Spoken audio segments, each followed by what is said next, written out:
Well, one of the striking features of Indian elections for all us outsiders, and perhaps to many Indians as well when this process rolls around every 5 years, is the sheer extent to which the election machine reaches. Polling stations are set up in some really far-flung areas, areas where security is difficult, areas where there are all sorts of barriers that you might think would prevent the election process and the polling stations reaching them. Let's go live now to Nitin Srivastava, one of our correspondents, who's in one really challenged part of UP, the state of Uttar Pradesh, Muzaffarnagar. Over to you, Nitin. Well, Mishal, the issues in this part of India, which is the northern part, but a very remote area in this Uttar Pradesh state. Now, this is India's most populous state, and it sends about 80 members of parliament to the centre, to the government, and that makes it all the more crucial in India. The extent of issues is various, is of a lot of variety. For instance, here people are not talking about corruption, people are not talking about price rise.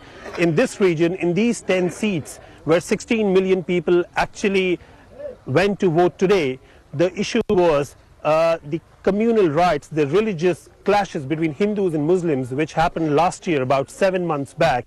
And after that, that has been the issue which has dominated the political discourse in the entire region. We have been visiting a few camps which have been set up for the last 6-7 months.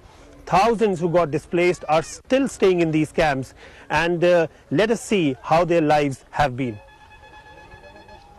This is the village of Kutbi, about 150 miles from the capital city of Delhi. Hindus and Muslims have lived in this village in harmony for years. That was until last year, when clashes broke out and the Indian army had to be deployed to rescue hundreds of Muslims to safer locations. The Hindus have stayed on, Muslim homes are still empty, and they are scared to come back. And these are the makeshift camps where the displaced Muslims have been living in tough conditions, without any access to clean drinking water or medical facilities. It's just the beginning of summers, and things are going to get difficult in coming days. These hand pumps, their only source of clean water, have already dried up. And whatever water is visible here can only be a cause of disease. So all these issues will be in their minds when they come out to vote. But the problem is not all of them can vote, because many do not have a proof of identity, which is a must-have in India to be able to exercise this right. आप vote देने जाएंगे? हाँ जी, हम तो vote देने चाहते हैं जी, हमारे पास वोटर लिस्ट नहीं है तो हम कहाँ डाल दें? So this man clearly wants to come out and vote. The problem is his name is not there in the voter list. Democracy gives people the right to vote and bring about a change. But the only change these people want is to go back to their normal lives.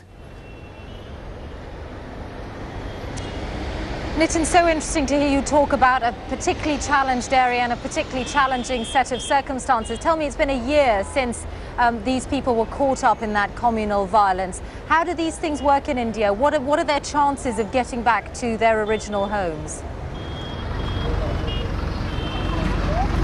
Well, this is something which has been unprecedented in the last decade or so in this region particularly. And the administration, the authorities, they have been making extra efforts to relocate these people.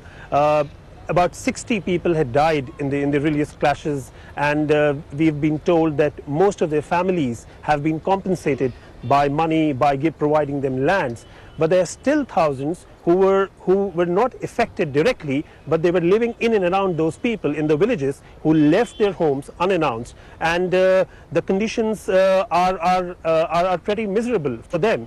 But yes, most of them also feel and also believe that by this election they will be getting the right to bring about a change. And that probably got reflected in the long queues which we saw throughout the day at the polling stations.